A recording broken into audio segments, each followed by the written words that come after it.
Hey everyone, welcome back. In this video, we are going to check how to fix a suspended Instagram account.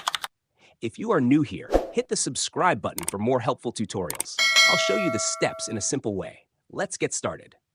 Step 1. Open Instagram and read the message explaining why your account was suspended. Step 2. Tap Disagree with decision to start the appeal process and follow the instructions. Step 3. If you can access your profile, tap the 3 lines in the top right corner, go to Settings and Privacy, scroll down, tap Account Status, and check for violations. Step 4. If the app doesn't let you appeal, open a browser, visit the Instagram Help Center, and fill out the correct form. Step 5. Complete any identity verification steps and submit your appeal. Step 6. Once your account is restored, update your password and turn on two-factor authentication. Thanks for watching. Give this video a thumbs up, leave your questions in the comments, and don't forget to subscribe for more Instagram updates.